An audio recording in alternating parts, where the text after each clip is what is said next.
আসসালামু আলাইকুম। আজকে আমি আপনাদের সাথে মধু নিয়ে কিছু তথ্য শেয়ার করব, যা হয়তো আপনারা অনেকেই জানেন না। আমরা প্রায় সময় মধুর ক্ষেত্রে শুনে থাকি প্রসেস মধু এবং র মধু। এখন আমরা অনেকেই মনে করি যে র মধুটা মনে হয় অনেক ভালো, আর প্রসেস মধুটা মনে হয় আসলে প্রসেস করা এটা কেমন ন্যাচারাল না, একটা আর্টিফিশিয়াল মনে হচ্ছে।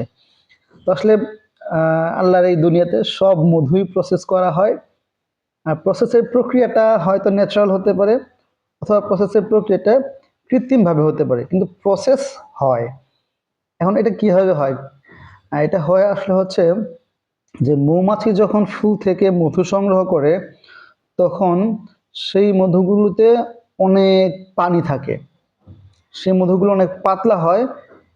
আম, যখন একদল মৌমাছি তো আসলে মধু সংগ্রহ করে, আরেক দল মৌমাছি সেই মধুতে সারা রাত পাখা দিয়ে বাতাস করে সেই মধু থেকে যে পানির পরিমাণ বা জলের পরিমাণ সেটা কমায় ফেলে বাতাস করে, জলীয় বাষ্পের মাধ্যমে কমে যায়।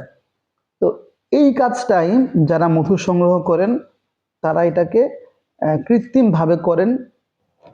এটাকে বলা হয় প্রসেস করা। তো মৌমাছিও তাদের মধু প্রসেস করে, আর হচ্ছে মানুষ যারা মধু সংগ্রহ করে তারাও মধু প্রসেস করে। এখন প্রসেস মধু না হলে কি হয়, বা মধু প্রসেস না করলে কি হয়? দেখেন, মৌমাছি মধু কেন প্রসেস করে? মৌমাছি মধু, প্রথম হচ্ছে মৌমাছি মধু সংগ্রহ করে তার খাবারের জন্য। সে যখন ফুল থাকবে না, ওই সময়টায় সে এই মধুগুলো খাবে। তো এই যে দীর্ঘদিন তাকে মধুটাকে সংরক্ষণ করতে হবে, এর জন্য মৌমাছি বাতাস করার মাধ্যমে ওই মধু থেকে জলের পরিমাণটাকে বাষ্প করে কমায় ফেলে। যখন জলের পরিমাণটা কমে যায়, তখন ওই মধুটা একদম দীর্ঘ সময় ভালো থাকবে। 100 বছর 150 বছরের মধ্যে ভালো থাকবে, কিচ্ছু হবে না।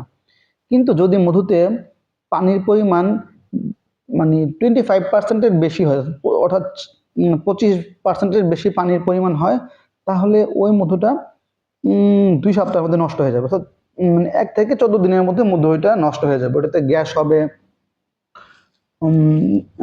ওটা ওটা গ্যাস হইতে পারে, ফেনা ফেনা হয়ে যাবে, টক হয়ে যাবে, জমাট বেঁধে যাবে, মধুটা একদম নষ্ট হয়ে যাবে। তাই মৌমাছি নিজেরাও প্রাকৃতিকভাবে মানে পাখা দিয়ে বাতাস করার মাধ্যমে এটার পানিটাকে বাষ্প করে। আর যারা হচ্ছে মধু সংগ্রহ করেন, মধু চাষ করেন, তারাও যেটা করেন, তারা মৌমাছিকে ওই বাতাস করতে দেওয়ার সুযোগটা না দিয়ে তারা মধুটা সংগ্রহ করে কৃত্রিমভাবে কৃত্রিমভাবে ওনারা এটার থেকে এই মধু থেকে পানির পরিমাণটাকে কমায় ফেলে। বেস্ট কোয়ালিটি হচ্ছে যে সবচেয়ে বেস্ট কোয়ালিটি আমরা যেটাকে এ গ্রেড ধরি। এ গ্রেডের মধুতে সাধারণত পানির পরিমাণ 18%-এর নিচে থাকে। আর নর্মালি 25%-এর নিচে পানির পরিমাণ কমায় আনলে এই মধুটা দীর্ঘ সময় ভালো থাকবে। কিন্তু এ গ্রেডের মধুতে 18 থেকে 15%-এর নিচে পানি থাকে, এ গ্রেডের মধু। সো এই মধুটা আপনি দীর্ঘদিন খেতে পারবেন। এই মধুতে কোনো ধরনের স্বাদের তারতম্য হবে না।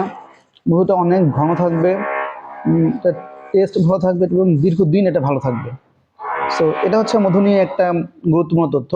তো এরকম আরও তথ্য পেতে অবশ্যই আমাদের পেজটিতে ফলো দিয়ে লাইক দিয়ে সাথেই থাকবেন, এবং অবশ্যই যাদের মধু লাগবে আমাদের সাথে আপনারা যোগাযোগ করতে পারেন।